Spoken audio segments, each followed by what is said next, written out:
Welcome to my channel. मैं ना for BCom student में आज आपके लिए बहुत ही इंटरेस्टिंग वीडियो लेके आई हूँ, जिसके अंदर हम करेंगे ब्रांड मैनेजमेंट का फुल सिलेबस रिवीजन। ये 4 की 4 यूनिट में आपको पहले वीडियोस के अंदर पार्ट्स के अंदर कवर करवा चुकी हूँ। अगर हमने नहीं देखे हैं तो आप पहले देख सकते हैं। आज हम करेंगे full syllabus revision of brand management. Brand management की मेरे हैंडमेड नोट्स है, क्योंकि ब्रांड मैनेजमेंट की बुक मार्केट के अंदर अवेलेबल नहीं होती है। और अगर आप चैनल पे नए हैं तो पहले चैनल को जाकर सब्सक्राइब करें और बेल आइकन प्रेस करें फॉर न्यू अपडेट, क्योंकि मैंने ब्रांड मैनेजमेंट के साथ साथ डिजिटल मार्केटिंग का फुल सिलेबस रिवीजन और क्वेश्चन पेपर सोल्व करवा चुकी हूँ। अगर आपने नहीं देखा है तो जाके देख सकते हैं।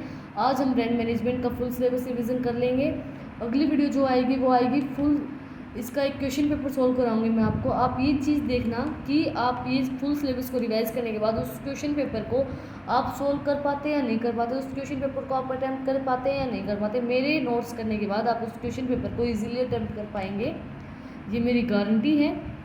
और अगला जो सब्जेक्ट होगा वो हम स्टार्ट करेंगे एग्रीकल्चर एंड रूरल मार्केटिंग, इस ब्रांड मैनेजमेंट के क्वेश्चन पेपर के सोल्व होने के बाद। तो अगर आपको उसकी भी वीडियो चाहिए तो आप चैनल पे बने रहें, चैनल को सब्सक्राइब करें और बेल आइकन प्रेस करें नई नई अपडेट्स के लिए। तो हम स्टार्ट करते हैं यूनिट फर्स्ट से। इसके अंदर कौन कौन से कॉन्सेप्ट दे रखे, ब्रांडिंग क्या होता है, importance of branding, branding challenge and opportunity, brand equity, how to increase, how brand equity increase return on investment, can brand equity increase profit, brand repositioning and brand positioning. Start करते हैं क्योंकि आज की video बहुत लंबी होने वाली है। हम फुल सिलेबस रिवीजन करेंगे। ब्रांडिंग क्या होती है, ब्रांड अपने जो आपके कोई भी प्रोडक्ट के ट्रेडमार्क को बताने के लिए, पोर्टफोलियो को बताने के लिए हेल्पफुल होती है ब्रांडिंग। ब्रांडिंग इंपॉर्टेंस क्यों होती है, ब्रांडिंग इंपॉर्टेंट इसलिए होती है क्योंकि ये रिस्क को, जो प्रोडक्ट का डिसीजन का जो रिस्क होता है प्रोडक्ट डिसीजन लेने के लिए, उस रिस्क को रिड्यूस करने में हेल्पफुल करती है, रिकॉग्नाइज करने में हेल्पफुल करती है। ब्रांड को हम कोई भी प्रोडक्ट है उसको इजीली रिकॉग्नाइज कर पाते हैं through their brands. Brand increase brand value, branding क्या होती है, इंक्रीज करती है ब्रांड वैल्यू को, ब्रांड नेम को इंक्रीज करती है। Branding generates new customers, branding के थ्रू हम अपने नए नए कस्टमर्स को जनरेट कर सकते हैं। नए नए कस्टमर्स हमारे, जैसे कि अब कोई भी कस्टमर है वो जाके बताएगा कि ये ब्रांड मैं यूज़ करता हूँ, ये ब्रांड बहुत अच्छा है, तो उससे हमारे जो नए नए कस्टमर्स हैं वो जुड़ेंगे। Improve employees prides and satisfaction, customers जो एम्प्लॉयज़ हैं वो भी सेटिस्फाई रहेंगे आपके ब्रांड से, क्योंकि एम्प्लॉय को ये लगेगा कि आपके ब्रांड की वैल्यू बहुत अच्छी है मार्केट के अंदर, तो एम्प्लॉयज़ अपने ब्रांड के प्रति सेटिस्फाई रहेंगे। उसके बाद create trust with in the market place के अंदर ट्रस्ट क्रिएट करेगी। ब्रांड की अच्छी वैल्यू होगी तो वो ट्रस्ट बना रहेगा कस्टमर्स के ऊपर भी, और मार्केट जो प्रोड्यूसर्स हैं, जो सेलर्स हैं, उनके ऊपर भी। ब्रांड स्पोर्ट्स एडवर्टाइजमेंट, ब्रांडिंग के थ्रू आप अपने कोई भी प्रोडक्ट की एडवर्टाइजमेंट कर सकते हैं थ्रू ब्रांड्स। कोई भी ब्रांड एम्बेसडर को लेकर आप अपने ब्रांड्स की एडवर्टाइजमेंट कर सकते हैं। सोर्स ऑफ कम्पिटिटिव मार्केट के अंदर बने रहने के लिए ज़रूरी होता है ब्रांडिंग हेल्पफुल रहता है कम्पिटिटिव मार्केट के अंदर काम करने के लिए। इसके बाद ब्रांड चैलेंज एंड अपॉर्चुनिटी। सबसे पहले सेवी कस्टमर्स को बहुत सी नॉलेज होती है, कस्टमर एडवांस हो गए हैं तो उनको पता होता है कि आप कौन सा ब्रांड लॉन्च हो रहा है, कौन सी उनको सब ब्रांड के बारे में हर एक चीज़ की नॉलेज होती है। उसके बाद ब्रांड प्रोलिफ्रेक्शन, ब्रांड के मतलब उनका इन्वायरमेंट पता है, कौन सा न्यू ब्रांड आया, उनका लिंक, ब्रांड एक्सटेंशन, कौन से ब्रांड एक्सटेंस हुआ है, वो ब्रांड को इजीली आइडेंटिफाई कर पा रहे हैं या नहीं कर पा रहे हैं। उसके बाद मीडिया फ्रेगमेंटेशन, कौन सी मीडियाज़ के थ्रू आप अपने ब्रांड के एडवर्टाइजमेंट करवा रहे हो, सोशल मीडिया या नॉन ट्रेडिशनल पेड प्रमोशन करवा रहे हो, प्रमोशन किस तरह से करवा रहे हो, ट्रेडिशनल वे में पोस्टर वगैरह छपवा के आपके ब्रांड का प्रमोशन करवा रहे हो, या फिर थ्रू सोशल मीडिया प्लेटफॉर्म्स के थ्रू आप अपने ब्रांड का प्रमोशन करवा रहे हो, वो सब चीज़ें।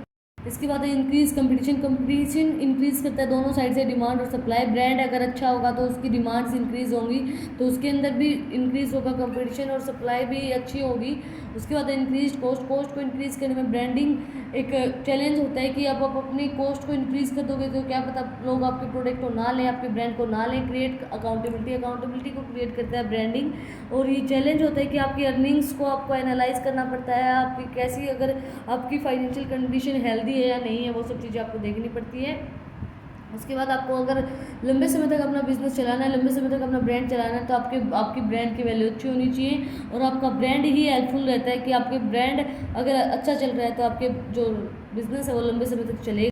इसके बाद सेल फोरकास्ट बजट, कितना आपका बजट है, कितना आप बजट लगा सकते हो, कितने के अंदर आप अपना मतलब कितना बजट है आप अपने ब्रांड के ऊपर लगा सकते हैं, वो सब चीज़ें। उसके बाद वर्क विद एड एजेंसी, आप अपने एड एजेंसी के थ्रू वर्क कर रहे हो या नहीं कर रहे हो, आप अपने कैसे स्ट्रेटजीज यूज़ करके अपनी ब्रांड के प्रमोशन करवा रहे हो। Support from sale forces and trade, आप अपने सेल फोर्सेज और उनको सपोर्ट्स करें। उसके बाद ब्रांड इक्विटी, ब्रांड इक्विटी क्या होता है? ब्रांड इक्विटी अपने आपका लेवल बताता है मार्केट के अंदर कि आपके ब्रांड का नेम कितना है मार्केट के अंदर, कंज्यूमर के माइंड के अंदर आपके ब्रांड की कितनी वैल्यू है, उस चीज़ को बताती है brand equity. Brand equity important क्यों होती है? ब्रांड इक्विटी एक्स्टेब्लिश करने के लिए, ब्रांड इक्विटी बताने के लिए कि आपकी रिटर्न ऑन इन्वेस्टमेंट कितनी है, आपने कितना अपने ब्रांड के ऊपर लगाया है और कितनी आपकी रिटर्न ऑन इन्वेस्टमेंट आ रही है। जैसे कि अब अगर आपकी ब्रांड की अच्छी वैल्यू है मार्केट के अंदर, अच्छी नेम है मार्केट के अंदर, कस्टमर्स के माइंड के अंदर, तो आपकी ब्रांड की जो वैल्यू है वो इंक्रीज़ होगी। आपके फिर आपके जो कस्टमर्स है वो ज़्यादा प्रोडक्ट को खरीदेंगे तो आपकी रिटर्न ऑन इन्वेस्टमेंट ज़्यादा हो जाएगी। उसके बाद how brand equity impact on return on investment, कैसे brand equity return on investment के ऊपर इफेक्ट डालती है। ऑर्डर वैल्यू पर कस्टमर्स, ऑर्डर वैल्यू पर कस्टमर का मतलब क्या होगा कि कैसे वो, मतलब वो इफ़ योर ब्रांड्स है पॉजिटिव ब्रांड, अगर आपका पॉजिटिव ब्रांड है तो पीपल आर मोर लाइक, वो आपको ज़्यादा लाइक करेंगे और ज़्यादा आपकी वो ये सोचेंगे कि अगर आपका ब्रांड अच्छा है, उसकी क्वालिटी अच्छी है, तो पीपल ज़्यादा स्पेंड करने के लिए भी तैयार हो जाएंगे।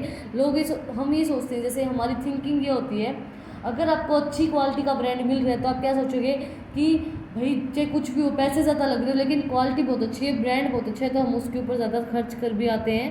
Reputation and less ad spend, उसकी रेपुटेशन बनी रहेगी और आपको एड्स के ऊपर कम स्पेंड करना पड़ेगा क्योंकि कस्टमर आपके ब्रांड के प्रति लॉयल रहेंगे, कस्टमर्स लाइफ टाइम उसी ब्रांड को फॉलो करते रहेंगे। उसके बाद है how to build brand equity, कैसे आप अपने ब्रांड की इक्विटी को बिल्ड कर सकते हैं। सबसे पहले अंडरस्टैंड योर वे, आपको उनका वे अंडरस्टैंड करना पड़ेगा। उसके जो उन्होंने कंप्लेन की है उनको देखना पड़ेगा किस पर्पज़ से उन्होंने आपके ब्रांड के प्रति कंप्लेन की है, उन फीडबैक को जान के अपने ब्रांड के प्रति इंप्रूवमेंट रखनी पड़ेगी। उसके बाद टेक्स्ट योर मैसेजिंग, आपने क्या मैसेज अपने ब्रांड के थ्रू पहुंचाया और क्या लोगों तक पहुंचा, उस चीज़ को देखने के लिए टेस्ट करना पड़ेगा कि आपका ब्रांड का जो मैसेज आपने पहुंचाया है, लोगों तक आप पहुंचाना चाहते हो, वो राइट वे में पहुंचा या नहीं पहुंचा। उसके बाद ड्राइव अवेयरनेस, लोग जो कंप्लेंट्स आई हैं उनके प्रति, मतलब कंप्लेनिंग मैसेजेस, उनके प्रति अवेयरनेस दिखाना कि आपने जो आप कंपनी उस चीज़ के प्रति फोकस कर रही है कि आपने जो कंप्लेंट डाली है हम उसको इम्प्रूव करने की कोशिश कर रहे हैं। उसके बाद मेंटेन कंटिन्यूस आप अपनी चीज़ों को गाइड करते रहे, कंटिन्यूस उस चीज़ पे फोकस रखें। जैसे कि अब मान लीजिए मेरी जो वीडियोस वो कंटिन्यू आती हैं, मंडे टू सैटरडे अलग अलग सब्जेक्ट की वीडियोस आती हैं डेली, तो मैं उसके प्रति कंटिन्यूस बना के रखती हूँ चीज़ों को, कंटिन्यूस वो चीज़ें आती रहती हैं। उसी तरह से ब्रांड के अंदर भी कंटिन्यू आप उन चीज़ों को बना के रखें। उसके बाद कस्टमर्स एक्सपीरियंस, कस्टमर्स का कैसा एक्सपीरियंस आपके ब्रांड के प्रति, अगर आप उसको चीज़ को जानेंगे तो आपका ब्रांड जो है वो लंबे समय तक चलता रहेगा। Can brand equity increase profit, क्या ब्रांड इक्विटी को इंक्रीज करती है profit? Yes, brand equity directly increase करती है प्रॉफिट को। अगर आपके ब्रांड का नेम अच्छा होगा कस्टमर के माइंड के अंदर तो डायरेक्टली वो इंक्रीज करेगी प्रॉफिट को। डायरेक्टली आपके ब्रांड का जो डायरेक्टली आपकी कस्टमर्स की डायरेक्टली कस्टमर्स अफेक्ट होगा और डायरेक्टली उसकी प्रॉफिट को इंक्रीज करेगी। जैसे कि फॉर एग्जांपल इसने देखा है पीपल विद सीजनल एलर्जी, लोगों को सीजनल एलर्जी हो जाती है तो लोग क्लेटिन के पीछे जाते हैं। क्लेटिन एक सीजनल एलर्जी की दवाई है, लोग क्लेटिन के पीछे जाते हैं but and may not ever know why what लोटाडाइन इज, उनको ये नहीं पता लोटाडाइन क्या है क्योंकि लोगों के माइंड के अंदर क्लेटिन का नाम छपा हुआ है। तो उसके बाद है how to measure and understand brand equity, हम कैसे अंडरस्टैंड कर सकते हैं ब्रांड इक्विटी को और कैसे मेजर कर सकते हैं। उसकी फाइनेंशियल कंडीशन देखिए कि उस ब्रांड की वैल्यू की ब्रांड की कैसी फाइनेंशियल कंडीशन है, उसकी कंपनी की वैल्यू कैसी है, मार्केट शेयर उसके अंदर सही है या नहीं है, मार्केट के अंदर कितना शेयर बढ़ रहा है, उसका कितने हायर शेयर्स हैं। उसके बाद रेवेन्यू पोटेंशियल, वो कितना प्रॉफिट गेन कर पा रही है नहीं कर पा रही, कितना रेवेन्यू वो ले पा रहे हैं नहीं कर पा रहे, कितना जनरेट कर पाते हैं वो रेवेन्यू। उसके बाद प्रोडक्ट की वैल्यू कितनी है, प्रोडक्ट की good way of measure to product value is to compare generic product with the branded product, जो नॉर्मल प्रोडक्ट होता है उससे ब्रांडेड प्रोडक्ट की वैल्यू को कंपेयर करके उसके बाद उस चीज़ को कंपेयर करके आप अपने प्रोडक्ट की वैल्यू को देख सकते हैं। उसके बाद प्रोडक्ट ऑडिटिंग ब्रांड को कैसे ब्रांड की ऑडिटिंग करवाना ज़रूरी है, उससे आपके शेयर होल्डर भी बने रहेंगे और आपके जो ब्रांड की वैल्यू वो भी बनी रहेगी और कस्टमर्स भी बने रहेंगे। इसके बाद है व्हाट इज़ ब्रांड रिपोजिशनिंग, ब्रांड रिपोजिशनिंग क्या होती है कि रिकंस्ट्रक्शन ऑफ अ ब्रांड की रीडिज़ाइन या रीअरेंजिंग ऑफ ब्रांड। रिपोजिशनिंग मतलब रिकंस्ट्रक्शन करना किसी भी ब्रांड को उसकी जो क्वालिटीज़ के अंदर, उसकी पैकेजिंग के अंदर चेंज करना, उसको बोलते हैं ब्रांड रिपोजिशनिंग। स्ट्रेटजीज़ क्या होंगी? कंज्यूमर्स को एंगेजमेंट कंज्यूमर की एंगेजमेंट बनी रहेंगी अगर आप उसके ब्रांड का रिपोजिशनिंग, वो कंज्यूमर आपके ब्रांड के अंदर इन्वॉल्व रहेंगे, आइडेंटिफाई कर पाएंगे इजिली आपके ब्रांड। उसके बाद स्पिरिट ऑफ गिविंग, मतलब कि आप कितना दे पा रहे हो, सोशल रिस्पॉन्स आपके कितना आ रहा है, उस सब चीज़ों को देखना। उसके बाद है how to consider repositioning your brand, आप क्या क्यों कंसिडर करते हो कि आपको आपके ब्रांड की रिपोजिशनिंग करनी है।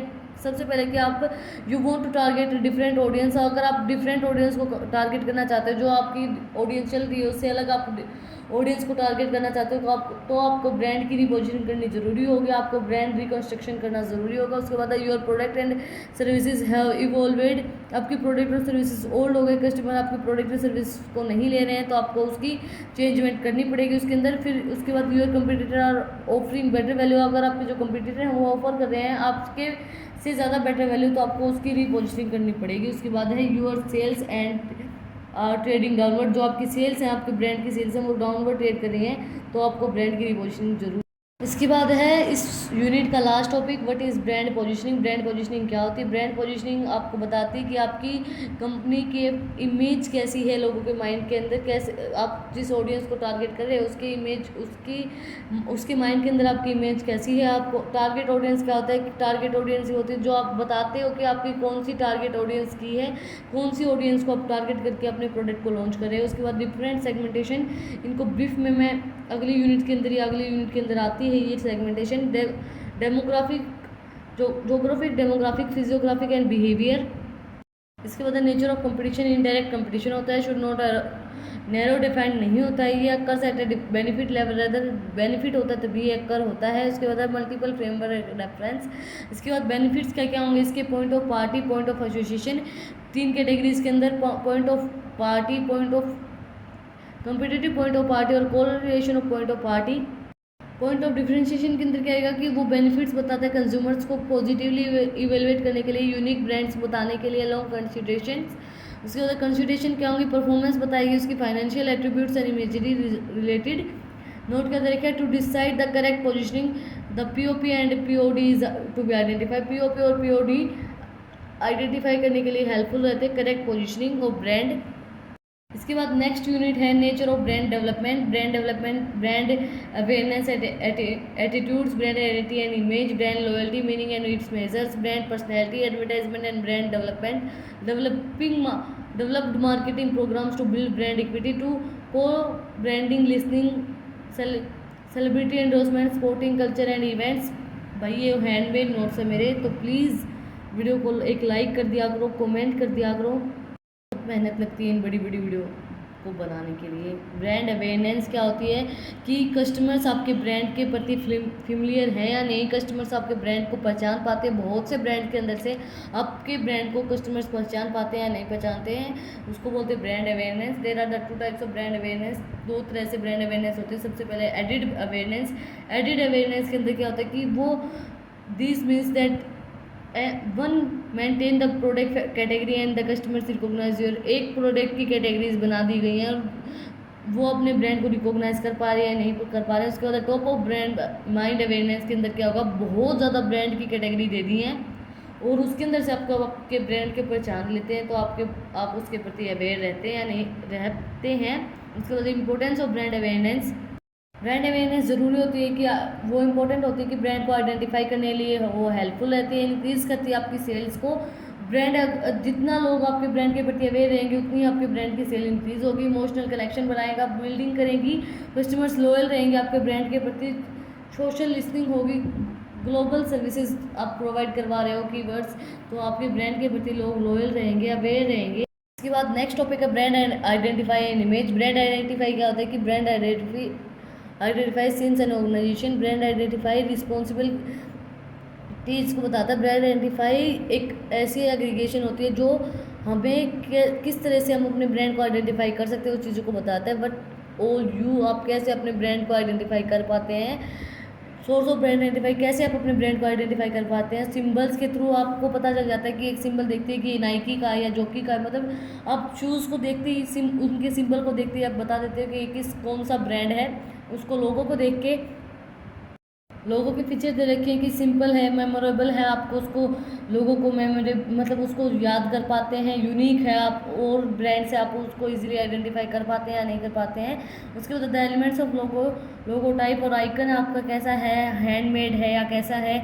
उसके बाद स्लोगन्स को देख के आप अपने ब्रांड को इजीली आइडेंटिफाई कर पाते हैं। ट्रेडमार्क को देख के, यूनिक सिम्बल्स, डिज़ाइंस, उनको देख के आप अपने ब्रांड को इजीली आइडेंटिफाई कर पाते हैं। उस आइडेंटिफाई करने के लिए ट्रेडमार्क ज़रूरी होता है। ब्रांड इमेज क्या होती है? ब्रांड इमेज बताती है कि ब्रांड कस्टमर्स के माइंड के अंदर आपके ब्रांड की इमेज कैसी है, कैसे वो अपने ब्रांड को आइडेंटिफाई कर पाते हैं, कैसे वो आपके ब्रांड के प्रति लॉयल रहते हैं। एन इमेज, इसकी डेफिनेशन है, an image is set of beliefs, ideas and impression that it is person hold regarding an object. ऐसी इमेज जो पर्सन के माइंड के अंदर सेट होती है कि अगर एक चीज़ देखते ही उनको ये चीज़ ध्यान आती है कि मतलब कोई चीज़ देखते ही उनको वही चीज़ ध्यान आ जाती है। इस तरह की इमेज आपके ब्रांड किसी भी ऑब्जेक्ट के प्रति उनके माइंड के अंदर सेट हो।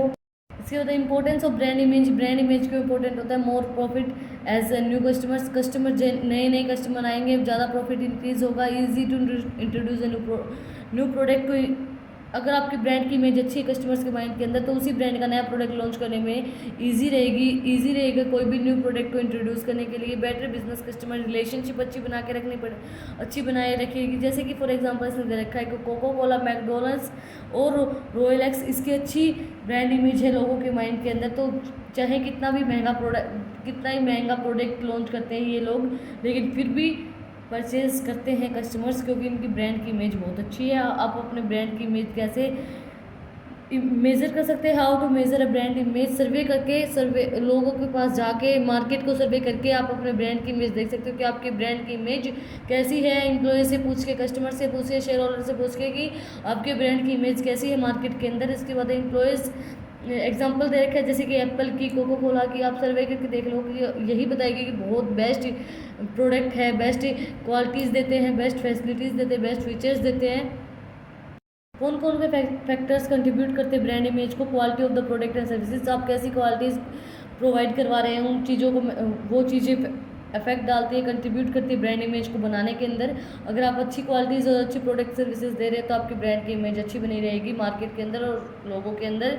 उसके बाद usability of the product and services, आपकी जो प्रोडक्ट यूज़ में आ रहा है या नहीं आ रहा है, आपके उनको रिक्वायरमेंट है या नहीं उस चीज़ की, आपको किसी चीज़ की रिक्वायरमेंट नहीं है तो भी आपको प्रोडक्ट प्रोवाइड करवा जाए तो वो कोई काम का नहीं होता है। Describe value as a brand image is based on the how customer sees brand, आपके कैसे कस्टमर्स आपके ब्रांड को देख रहे हैं। एसोसिएशन, स्ट्रॉन्ग एसोसिएशन होनी चाहिए ब्रांड की। Celebrities, items, causes lead to fermentation के अंदर सेलिब्रिटीज़ टीम ये कोज नहीं करने चाहिए। उसके बाद ड्यूरेबिलिटी होनी चाहिए, आपका ब्रांड जो है वो लंबे समय तक चलना चाहिए। Durability also directly shows identify of product, durability show करती है आइडेंटिफाइज ऑफ प्रोडक्ट, आइडेंटिफाई करने के लिए प्रोडक्ट्स को। इसके बाद difference between brand image and brand identify, आप डिफरेंस करेंगे इसके अंदर ब्रांड इमेज और ब्रांड आइडेंटिफाई के अंदर। ब्रांड इमेज क्या होती है? कस्टमर्स के प्रोस्पेक्टिव को बताती है ब्रांड इमेज। ब्रांड आइडेंटिफाई क्या करती है कि कैसे आप अपने ब्रांड को आइडेंटिफाई कर सकते हैं बहुत से ब्रांड्स के अंदर से। Brand has a less control of उसकी इमेज, कस्टमर्स के माइंड के अंदर क्या है ब्रांड की इमेज, उसके ऊपर हमारा कोई कंट्रोल नहीं है। बट उसको ब्रांड को आइडेंटिफाई करने के लिए हमारा पूरा कंट्रोल है कि हम कैसे उसको आइडेंटिफाई कर पाते हैं इजीली, उसके लोगोज, उसके ट्रेडमार्क, स्लोगन्स के थ्रू।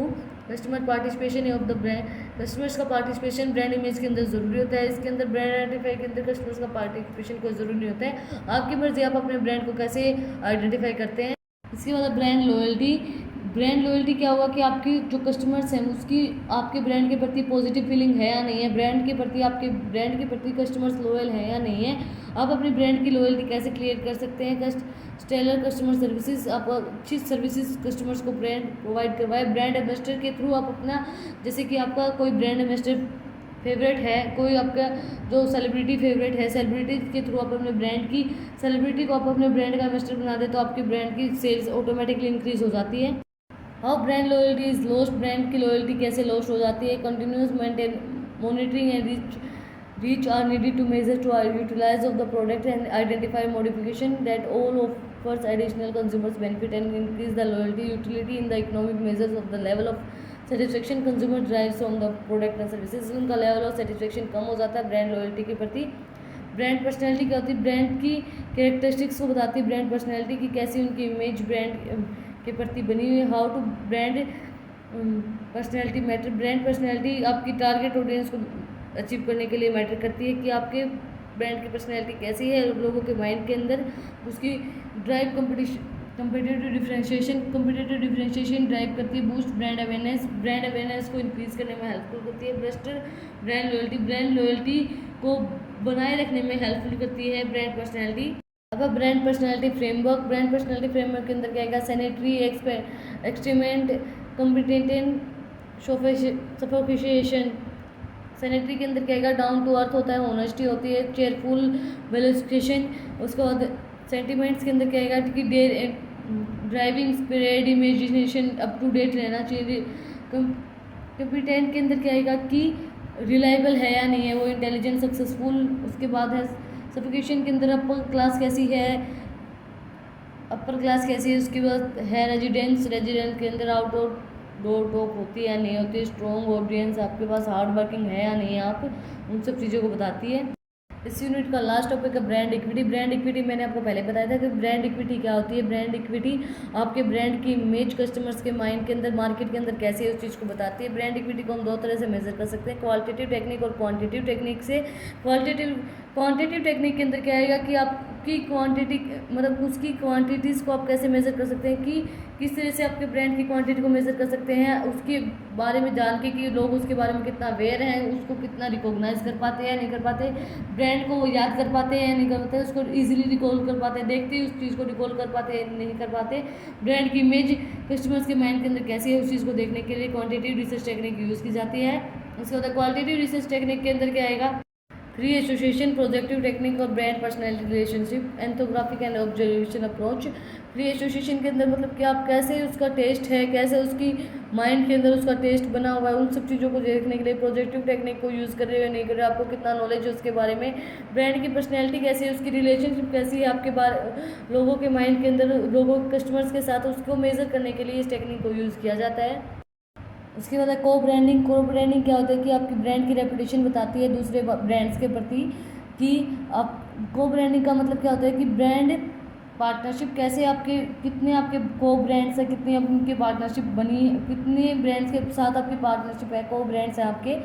को ब्रांडिंग के बेनिफिट्स क्या होंगे, इंक्रीज करेगा sales, better quality product provide करेगा, लॉयल्टी बना के रखेगा, ब्रांड को रिकॉग्नाइज करने में हेल्पफुल रहेगा को ब्रांडिंग। उसके बाद है क्रेडिबिलिटी को इंक्रीज करेगा, फाइनेंशियल बर्डन को कम करेगा, शेयरिंग करेगा फाइनेंशियल बर्डन। को ब्रांड होंगे तो आपके ब्रांड फाइनेंशियल बर्डन को शेयर करेगा। उसके बाद है सेलिब्रिटी एंडोर्समेंट के अंदर क्या आएगा कि आप किसी भी सेलिब्रिटी के थ्रू अपने ब्रांड के एडवर्टाइजमेंट कराना, उसको बोलते हैं सेलिब्रिटी एंडोर्समेंट।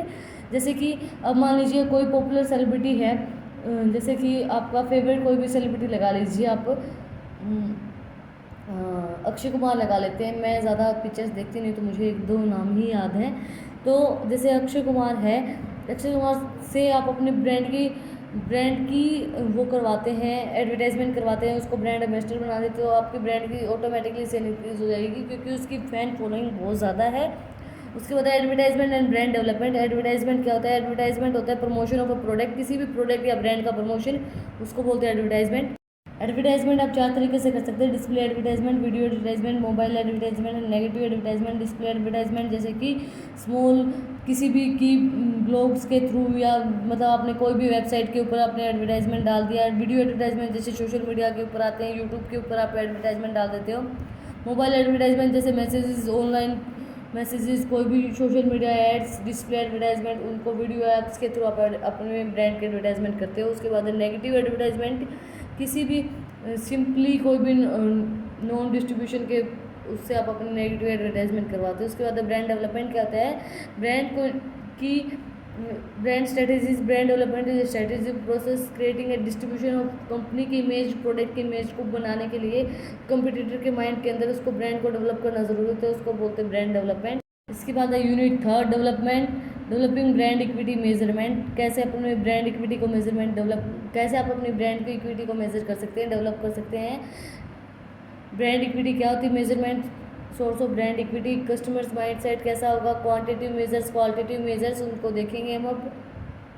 ब्रांड इक्विटी क्या होती है कि आपके ब्रांड नेम कैसा है, आपकी ब्रांड की वैल्यू कैसी है मार्केट के अंदर, कस्टमर्स के माइंड के अंदर आपके ब्रांड की वैल्यू कैसी है उसको बताने के लिए, मार्केट के अंदर आपके ब्रांड का नेम कैसा है उसको बताने के लिए ब्रांड इक्विटी यूज़ की जाती है। मेजर सोर्स क्या होंगे ब्रांड इक्विटी को, क्वालिटेटिव रिसर्च टेक्निक और क्वांटिटेटिव रिसर्च टेक्निक के थ्रू हम अपने इसको मेजर कर सकते हैं। क्वालिटेटिव रिसर्च टेक्निक के अंदर क्या आएगा, फ्री एसोसिएशन के अंदर सिंपली मतलब ओपन पावरफुल पोर्टफोलियो, कैसे आप उसको फ्री एसोसिएट कर सकते हैं, कैसा माइंड के अंदर कैसा उनका माइंड है, कैसा उनके अंदर मतलब आप उसको प्रीहैप्स एसोसिएशन प्रोडक्ट की कैटेगरीज के अंदर देख सकते हैं। प्रोजेक्टिव टेक्निक कितनी आपके उसके बारे में नॉलेज है, कितनी किसे उसको किस तरीके से आप उसको डिफाइन करते हैं। उसके बाद ethnographic and observation approach, fresh data आप कैसे उसको गैदर करके डायरेक्टली ऑब्जर्व करते हैं। उसके बाद relative actors and setting, quantitative measures के अंदर क्या आएगा, आप उसके ब्रांड के प्रति कितना अवेयर है, कि किस तरह से उसको रिकॉग्नाइज कर पाते हैं, ऑब्जेक्ट नेम उसको कैसे वर्ड्स ऑफ माउथ उसको इजीली रिकॉग्नाइज कर पाते हैं या नहीं कर पाते बहुत से ब्रांड के अंदर से। उसके बाद उसकी इमेज कैसी है, brand awareness is important first step in building equity and but usually not satisfaction, उसके मतलब उसकी इमेज से वो सेटिस्फाई हो पा रहे हैं कस्टमर या नहीं हो पा रहे हैं। इसके बाद measuring outcomes of brand equity, हम कैसे मेजर कर सकते हैं आउटकम, कितना आउटकम आ रहा है ब्रांड इक्विटी का। Competitive method and holistic method and are design directly analyse to brand equity. Competitive method brand को कंपेयर करके उसको इजीली रिकॉग्नाइज करके कि आप कैसे उस ब्रांड को कंपेयर करके कि वो इजीली उसको रिकॉग्नाइज कर पा रहे हैं या नहीं कर पा रहे हैं उस चीज़ को, उस मेथड को यूज़ करके आप अपने ब्रांड की इक्विटी को मेजर कर सकते हैं। उसके बाद मार्केट बेस्ड मेथड, मार्केट के अंदर के मतलब मार्केट बेस्ड मेथड के थ्रू आप अपने ब्रांड की मार्केट के अंदर कैसे आपके ब्रांड की वैल्यू है वो उसके ऊपर फोकस करके मार्केट को अंडरस्टैंड करके आप अपने ब्रांड की इक्विटी को मेजर कर सकते हैं। कॉन्टीजेंट के मेथड के अंदर स्टैटिकल मेथड से आप अपने ब्रांड की इक्विटी को कैलकुलेट कर सकते हैं। बट इसकी डिसएडवांटेज क्या होती है कि ये एक्सपेरिमेंटेशन अब इंक्रीज करता है, कंज्यूमर के एक्सपेक्टेशन को इंक्रीज करता है ये एक्सपेरिमेंटेशन ये मेथड। उसके बाद होलिस्टिक मेथड के अंदर क्या आएगा कि होलिस्टिक मेथड लोग मेजर आउटकम्स के ऊपर प्रेफरेंस डालते हैं, कंज्यूमर्स के रिस्पॉन्स के ऊपर प्रेफरेंस डालते हैं। उसके बाद मार्केट परफॉर्मेंस क्या होती है, मार्केट परफॉर्मेंस रेफर्स करती है एंड रिजल्ट की आपकी कितना रिजल्ट आता है, कितनी अच्छी रिलेशनशिप है आपकी सेलिंग प्राइस कॉस्ट के साथ और आउटपुट के साथ, एफिशिएंट प्रोडक्ट आप दे पा रहे हैं नहीं दे पा रहे हैं। मेजरिंग स्टॉक मार्केट परफॉर्मेंस, आप कैसे मेजर कर सकते हैं मार्केट स्टॉक परफॉर्मेंस के through approach TRC over time total return to shareholder से आप अपने मार्केट की जो स्टॉक मार्केट परफॉर्मेंस है उसको मेजर कर सकते हैं। इसके बाद last unit 4 designing brand strategy, brand hierarchy, introduction new product and brand extension, brand management regarding time, geographic boundaries, market segmentation, brand extension, brand switching, advertisement and brand positioning, challenges of brand management. Brand hierarchy का मतलब क्या होता है, कोई भी आप new product market के अंदर लॉन्च करते हो, ब्रांड कोई भी ब्रांड की ग्राफिक पोजीशनिंग चेंज करके उसको मार्केट के अंदर लॉन्च करते हो तो ब्रांड हायरार्की हेल्पफुल रहती है उसको आइडेंटिफाई करने के लिए, उसकी प्रोडक्ट और सर्विसेज को आइडेंटिफाई करने के लिए ब्रांड हायरार्की हेल्पफुल रहती है। What is modified in the brand hierarchy, क्या मॉडिफाई करते हैं, सब ब्रांड्स जो होते हैं वो मॉडिफाई करते हैं ब्रांड हायरार्की को। अब 4 तरह की मार्केट सेगमेंटेशन होती है। मार्केट सेगमेंटेशन होती क्या है, मार्केट सेगमेंटेशन इंक्रीज करती है, इंपॉर्टेंट होते हैं स्ट्रॉन्ग मार्केटिंग स्ट्रेटजीज के लिए। मार्केटिंग सेगमेंटेशन के अंदर क्या क्या इंक्लूड होंगी, 4 तरह के होते हैं, डेमोग्राफिक, फिजियोग्राफिक, जोग्राफिक और बिहेवियर। डेमोग्राफिक के अंदर क्या आएगा कि उसकी एज कैसी है, उन चीज़ों पे डिपेंड करेगी सेगमेंटेशन, उन चीज़ों पे आपकी परचेज डिपेंड करेगी, उसकी एज, उसकी जेंडर, उसकी एंथिक, उसकी इनकम, लेवल ऑफ एजुकेशन, उसकी रिलीजन, पर्सनल, उसकी profession, role in the company, उसका कैसा रोल है, प्रोफेशन कैसा है उसका कंपनी के अंदर। फिजियोग्राफी के अंदर क्या आएगा, उसकी पर्सनैलिटीज़, उसकी ट्रिक्स है, उसकी हैबिट्स कैसी है, उसकी लाइफ गोल क्या है, values, beliefs and lifestyle कैसा है। उसके बाद ज्योग्राफी के अंदर क्या आएगा कि उसकी कंट्री, उसके रीजन, उसकी सिटी। उसके बाद बिहेवियर के अंदर उसकी स्पेंडिंग हैबिट कैसी है, उसको कितना स्पेंड कर पाता है, कितना उसकी परचेजिंग हैबिट है, ब्राउजिंग हैबिट कितनी है, उसकी interaction with the brand, loyal है उसके ब्रांड के प्रति या नहीं है, प्रिस्क्रिप्टिव ब्रांड प्रोडक्ट फीडबैक, उसके फीडबैक कैसे देते हैं। उसके बाद है 10 most common branding challenges, 10 most common branding challenges क्या होंगे। Tracking brand as an assets, treat करना पड़ता है ब्रांड्स को एज एन एसेट्स सॉरी आवाज़ लंबी वीडियो हो गई ना बहुत, तो आवाज़ बहुत रफ सी हो गई है। ऑपरेट करना भाई आप लोगों के लिए ही बनाती हूँ। तो ट्रीट करना कि ब्रांड्स जो हैं वो एसेट्स हैं आपकी, आप उनको इजीली मेज़र कर सकते हैं। उसके बाद पोजिशनिंग इन ए कंप्लेन विज़न, मतलब कि आप उनको इजीली विज़न कर पाते हैं। एम्प्लॉयज़ का एक्सपीरियंस, एम्प्लॉय की फ्लेक्सिबिलिटी रहें, वर्क ज़्यादा करेंगे उसके प्रति। क्रिएटिंग ए न्यू सब कैटेगरी, नई सब कैटेगरीज को क्रिएट करना, बैरियर्स को हटाना होता है। अड़चन generating breakthrough brand building, मतलब जो ब्रेक्स हैं उनके थ्रू आपकी ब्रांड्स की बिल्डिंग, ब्रांड को बिल्ड करना, ब्रांड बिल्ड्स। उसके बाद अचीविंग इंटीग्रेटेड मार्केटिंग कम्युनिकेशन के थ्रू, जो भी आपकी स्पॉन्सरशिप है, एडवर्टाइजमेंट है, सोशल मीडिया प्लेटफॉर्म, उसके थ्रू आपके ब्रांड की वैल्यू को इंक्रीज़ करना। बिल्डिंग अ डिजिटल स्ट्रेटेजीज को बिल्ड करना। उसके बाद बिल्डिंग योर ब्रांड इंटरनली, आपके ब्रांड को इंटरनली स्टॉक करना, आपके बिजनेस उसके हायर पर्पज़ उसको बिल्ड करना। उसके बाद मेंटेन ब्रांड रिलेवेशन को मेंटेन करके रखना। जैसे जो कस्टमर्स हैं वो आपके, मतलब उनको बस आप वही यही चाहें कि आपके ब्रांड को ही खरीदे, वो कोई ब्रांड को ना खरीदे। उसके बाद creating a brand portfolio strategy and yield synthetic and clarify. उसके बाद leverage brand assets to enable growth, मतलब लिवरेजिंग करती है ब्रांड एसेट्स और ग्रोथ, ब्रांड को ग्रोथ करने के लिए। उसके बाद ब्रांड एक्सटेंशन क्या होता है कि न्यू प्रोडक्ट कैटेगरी को लॉन्च करना, ब्रांड को एक्सटेंशन करना, एक ब्रांड का नई कैटेगरीज लॉन्च करना, उसको बोलते हैं ब्रांड एक्सटेंशन। ये नए इसके एडवांटेज क्यों रहता है कि इजीली आप नए प्रोडक्ट को लॉन्च कर सकते हो। फीडबैक बेनिफिट होता है, आपको पता रहता है कि कैसा फीडबैक आ रहा है कस्टमर्स का। इसके बाद डिसएडवांटेज क्या रहेंगी इसकी, लॉस ऑफ रिलेबिलिटी को लॉस होगा। डैमेज आपकी इमेज, अगर आपने जो नया प्रोडक्ट लॉन्च किया वो लोगों को पसंद नहीं आ रहा तो आपकी ब्रांड की पहले की इमेज भी डैमेज हो जाएगी, और ज़रूरी नहीं है कि वो ब्रांड लोगों को पसंद आए या ना आए। उसके बाद ब्रांड वैल्यू क्या होता है कि आपकी मार्केट के अंदर, आपके कस्टमर्स के माइंड के अंदर आपकी ब्रांड की वैल्यू कैसी है। ब्रांड वैल्यू को आप कैसे मेजर कर सकते हैं। Accounting brand value and methods to calculation of the brand value widely debated, मतलब आप कैसे उसकी कम्बिनेशन करके उसकी क्वांटिटीज़ को मेज़र करके आपके ब्रांड क्वालिटेटिव टेक्निक और क्वांटिटेटिव टेक्निक को यूज़ करके आप उसकी ब्रांड की वैल्यू को मेज़र कर सकते हैं। उसके बाद ब्रांड अवेयरनेस क्या होता है कि लोग आपके ब्रांड के बारे में कितना अवेयर हैं, कितना फेमिलियर है आपके ब्रांड के बारे में, कितना उसको ईजिली रिकॉग्नाइज कर पाते हैं। ब्रांड रिकॉग्नाइजेशन ये इसके अंदर आ गया है कि ब्रांड को कितना वो इजीली रिकॉग्नाइज कर पाते हैं, कितना वो रिकॉल रख सकते हैं आप किसके ब्रांड के बारे में। ब्रांड अवेयरनेस के 2 टाइप दे रखे हैं, एडिड अवेयरनेस और top to the mind awareness. Aided awareness के अंदर वही दिस मीन्स टू द, मतलब वो उसको इस बहुत सी एक ही ब्रांड की बहुत सी कैटेगरीज दे रही है, उसके अंदर से आपको आपके ब्रांड के देखना है, उसको पहचानना है। और top of the mind awareness के अंदर क्या आएगा कि बहुत सी कैटेगरी के ब्रांड दे दिए और उसके अंदर से आपको एक ब्रांड पहचानना है, आपका जो ब्रांड है वो पहचानना है। इसके बाद इस वीडियो का और इस यूनिट का last topic brand switching. Brand switching क्या होता है कि आप अपने ब्रांड को छोड़ के अपने दूसरे ब्रांड को स्विच कर दें, कि भाई आपको या तो मतलब आप उस ब्रांड को, जो आप ब्रांड हमेशा लेते हो उस ब्रांड को ना लेकर आप अपने ब्रांड को स्विच कर देना, चेंज कर देना। स्विचिंग का मतलब होता है एक ब्रांड से एक जगह से या एक चीज़ से दूसरी चीज़ पे जाना। आप जो ब्रांड हमेशा लेते हो उस ब्रांड को ना लेके, जैसे कि आप किसी भी ब्रांड को 10 साल से ले रहे हो और आपने एकदम आप उस ब्रांड को स्विच कर दिया। क्यों रीज़न रहते हैं आपके ब्रांड स्विचिंग के? 6 रीज़न दे रखे हैं इसके अंदर ब्रांड स्विचिंग के। सबसे पहले अफोर्डेबिलिटी, आप उस ब्रांड को अफोर्ड नहीं कर पा रहे हो। आप जिस ब्रांड को, मतलब आपकी जो इनकम कम हो गई तो आप उस ब्रांड को भी अफोर्ड नहीं कर पा रहे हैं।